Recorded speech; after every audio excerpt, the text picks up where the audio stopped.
Nama saya Witnyor Hadi, saya sebagai fashion designer dan saya juga sebagai salah satu founder dan advisory dari Indonesia Fashion Chamber atau IFC. Kalau yang saya buat diikuti oleh orang lain berarti apa yang saya buat nih bagus dong. Itu yang membuat saya lebih percaya diri.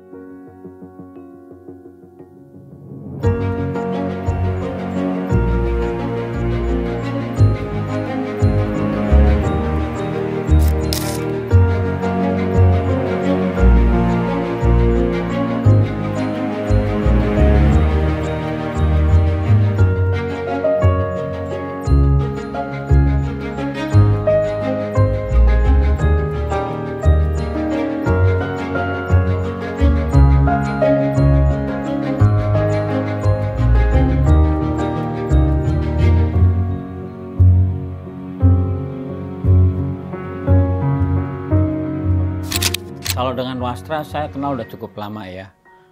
Senang sekali karena seingat saya sejak tahun 1995 itu dulu masih jarang orang suka wastra. Saya udah mengenal kain batik, udah mengenal kain tenun.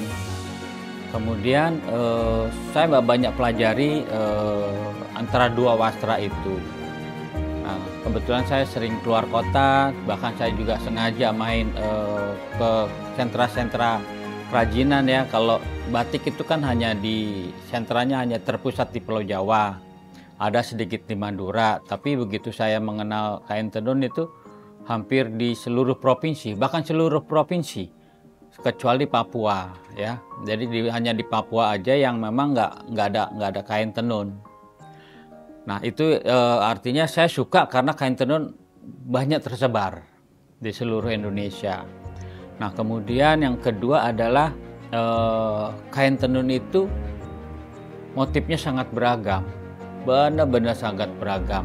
Jadi kalau kita ke beberapa daerah pasti menemukan antara daerah A, B, C, D, tiga itu udah pasti tiganya mempunyai motif yang berbeda, karakter yang berbeda. Contoh aja misalnya kalau kita ke NTT. NTT itu ada 22 kabupaten. 22 kabupaten mempunyai motif yang berbeda, karakter tenun berbeda, tekniknya juga berbeda-beda. Itu kan udah luar biasa kalau kita baru berbicara kain tenun baru satu provinsi ya gitu. Kemudian yang ketiga, kenapa saya lebih tertarik dengan kain tenun itu adalah material yang digunakan sangat beragam sehingga nggak monoton. Kalau kain batik itu mungkin kalau kain batik bukan saya nggak suka batik, saya juga punya suka batik karena saya juga punya perajin batik. Cuman pada saat itu maksud saya, pada saat itu saya memilih kain tenun karena kalau kain batik itu saya pegang ya biasa aja, cuman motif yang berbeda-beda. Tapi kalau kain tenun dipegang itu berbeda-beda. Nah itu yang membedakan yang membuat saya kenapa memilih wastranya di kain tenun. Kemudian juga saya terinspirasi akhirnya membuat workshop tenun sendiri di Sukabumi dengan nama Tenun Gaya.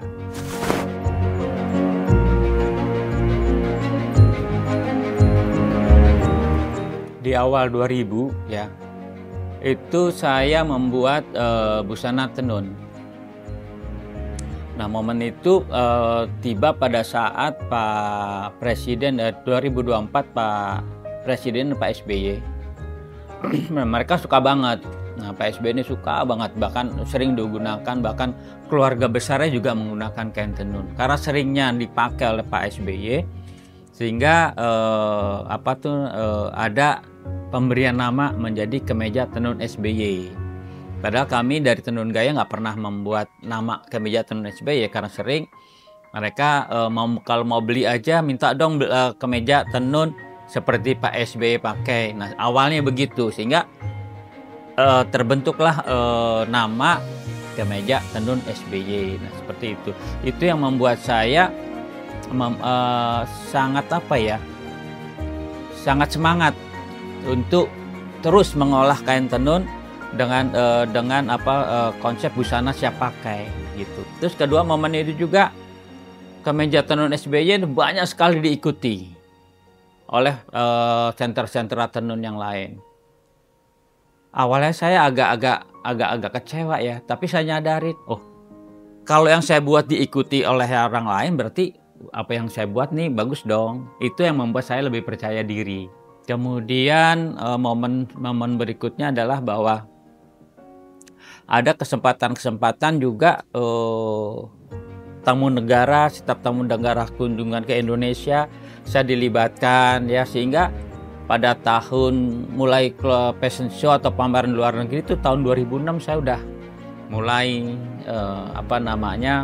pameran maupun fashion show ke luar negeri. Nah, jadi termasuk cepat saya bisa dirikan Tenun Gaya tahun 2000 ya, pada saat itu kan masih jarang sekali desainer apalagi yang menggunakan tenun, masih jarang sekali.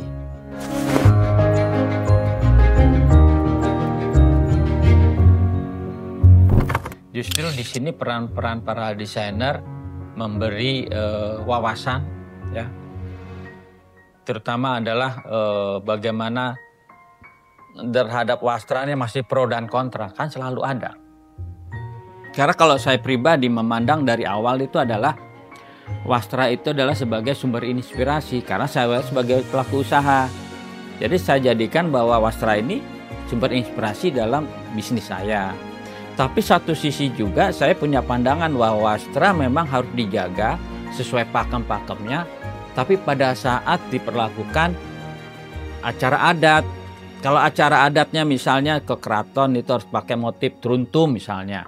Orang nikah harus pakai motif apa misalnya, itu ya tetap kita diundang ke acara apa ya, orang Batak ya, misalnya orang Batak meninggal ya, kita juga harus ngikuti pakai kain ulosnya warna apa gitu kan, motif apa. Jadi kan memang setiap motif, setiap warna tuh kalau diulos kuat sekali. Itu harus kita ikuti pakemnya. Begitu juga di daerah-daerah lain. Tapi kalau sebagai pribadi saya sebagai pelaku usaha ya itu sebagai inspirasi saya. Jadi wastra itu bisa bagi dua. Satu sebagai budaya yang harus kita pertahankan, benar-benar kita harus pertahankan, ikuti pakemnya, kita gunakan pada tempatnya. Satu lagi adalah wastra sebagai sumber inspirasi. Apalagi kita orang kreativitas nggak mungkin dibatasi dengan pakem, nggak mungkin kan. Masa saya mau bikin begini terus, orang udah punya semua, nggak mungkin beli lagi ya kan. Nah itulah perlunya kreativitas yang memang nggak bisa dibatasi dengan pakem.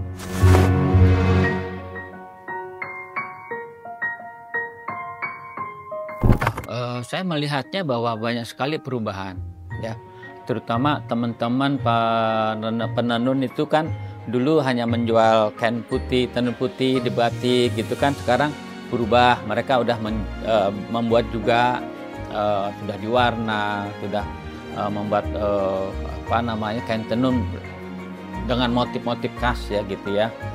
Nah ini suatu peningkatan yang baik buat para pelakunya. Karena kalau dulu itu si penenunnya itu menjual kain tenun putih, dijualnya ke pembatik. Nah marginnya besar di pembatik. Ini benar-benar besar berbatik gitu kan. Dan ini sangat tergantung dengan pembatik masalahnya dulu. Dia nggak punya pasar, orang jualnya bikin putihan. Nah sekarang dengan membuat kain tenun yang berwarna, apalagi kalau sudah bisa membuat baju, itu marginnya lebih baik. Itu perubahan sejak tahun 2000. Kemudian dulu juga mungkin 1-2 desainer yang mau mengolah wastra ya, entah tenun, entah batik ya kan. Tapi alhamdulillah kan sekarang mulai banyak ya. Kalau dulu kan desainer lebih banyak menggunakan kain tekstil pabrikan ya. Apalagi kalau dulu banyak sekali lah menggunakan brokat, lace gitu-gitu kan, sejenis-jenis gitu. Terus heboh dengan payet-payet atau bead gitu kan. Nah sekarang kan sudah banyak berkurang. Sekarang desainer itu lebih banyak ya saya perhatikan tuh menggunakan konsep desainnya tuh etnik ya, menggunakan wastra. Itu kan udah etniknya udah terlalu dibawa ya. Tinggal etniknya ada memang kesannya tradisional, ada etniknya yang modern. Nah ini kan tergantung desain. Tapi pada prinsipnya perubahan desain itu sangat terasa. Alhamdulillah banyak sekali di daerah juga sudah mulai pada belajar membuat busana ya. Jadi di daerah mencari busana wastra itu juga nggak terlalu sulit, tinggal kualitasnya yang ditingkatkan.